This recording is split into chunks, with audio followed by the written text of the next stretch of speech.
کہ آدمی کے دل کا یقین یہ بنے کہ اللہ اپنی ذات میں بھی بڑے اور صفات میں بھی بڑے، کہ دنیا کے جتنے سمندر ہیں وہ ساری روشنائی بنا دی جائے، اور دنیا کے سارے درختوں کے قلم بنا دی جائے، اور سارے اولین اور آخرین، انس اور جن اور سارے فرشتے اللہ کی بنائی کو لکھنا شروع کریں، تو ساری روشنائی ختم ہو جائے گی، سارے قلم پورے ہو جائیں گے۔ اللہ اکبر، اللہ اس سے بھی بڑے، اور اللہ اپنی صفات میں بھی بڑے، اللہ پیدا کرنے والے بڑے، اللہ مارنے والے بڑے، اللہ حفاظت کرنے والے بڑے، اللہ پالنے والے بڑے، اللہ معاف کرنے والے بڑے، اللہ پکڑنے والے بڑے، اللہ کی ہر صفت بڑی۔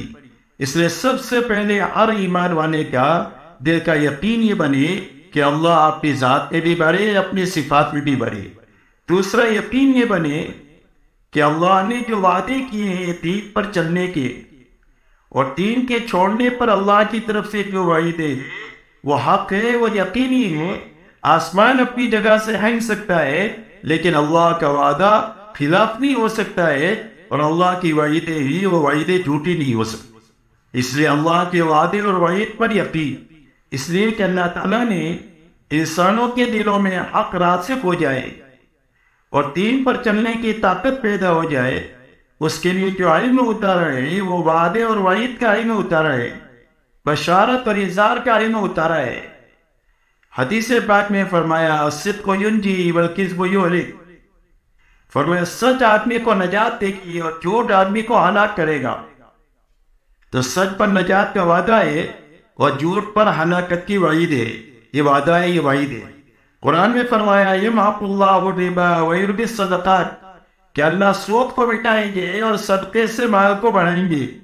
تو سود پر مال کے مٹانے کی وعید ہے اور صدقے پر مال کے بڑھنے کا وعدہ ہے، یہ وعدہ ہے، یہ وعید ہے۔ یہ دو مثالیں میں نے آپ کی دیا۔ پورا قرآن اور حدیث وعدے اور وعید سے بھرا ہوا ہے۔ اس عمل کے کرنے کا یہ نفع ہے، اس کے چھوڑنے کا یہ نقصان ہے۔ اس لیے کہ دلوں میں جو حق راسخ ہوتا ہے وہ فضائل کے راستے سے ہوتا ہے، اور وعدے اور وعید کے راستے سے آدمی کے اندر میں کرنے کا شوق پیدا ہوتا ہے اور برے عمل کے چھوڑنے کا فکر پیدا ہوتا ہے۔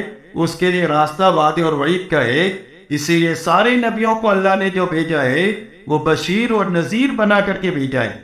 سارے نبیوں کی یہ دو صفتیں ہیں کہ وہ بشارتیں سناتے ہیں اور انجام کار سے آگاہ کرتے ہیں کہ یہ کرو گے تو یہ نفع ملے گا اور یہ کرو گے تو یہ نقصان ہوگا، دنیا میں بھی اور آخرت میں بھی۔ اس کو انذار کہتے ہیں، اس کو بشارت کہتے ہیں۔ اس لیے میرے دوستو، وہ دین پر چلنے کے لیے سب سے پہلے یہ دو لائن کی طاقت چاہیے، ایک اللہ کی ذات اور صفات کا یقین اور ایک اللہ کے وعدے اور وعید کا یقین۔ اسی لیے اللہ تعالیٰ نے پوری امت کی نجات کے لیے اور سنبھلنے کے لیے دو بنیادیں اپنے پاس سے اتاری ہے، ایک ایمان اتارا ہے اور ایک علم اتارا ہے۔ اسی لیے حضور پاک صلی اللہ علیہ وسلم ارشاد فرماتے ہیں مثل ما بعثنی اللہ من الہدی والعلم کمثل غیث، فرمایا اللہ تعالیٰ نے مجھے دو چیزوں کو لے کر کے بھیجا ہے، یعنی ہدایت اور علم کو، ایمان اور علم کو، اس کی مثال بارش کے پانی کی سی ہے۔ تو آپ کی بعثت کن چیزوں کے ساتھ ہوئی؟ ایمان کے ساتھ اور علم کے ساتھ۔ لا الہ الا اللہ محمد الرسول اللہ، یہ ایمان اور علم کا مجموعہ ہے۔ اس لیے میرے دوستو، سب سے پہلے محنت اس بات کی ہے دعوت اور تبلیغ کے ذریعے سے کہ ہر ایمان والے کے دل میں دین پر چلنے کی طاقت پیدا کرنے کے لیے یہ دو لائن کا یقین زندہ ہو، دعوت کے ذریعے سے اور تعلیم کے ذریعے سے۔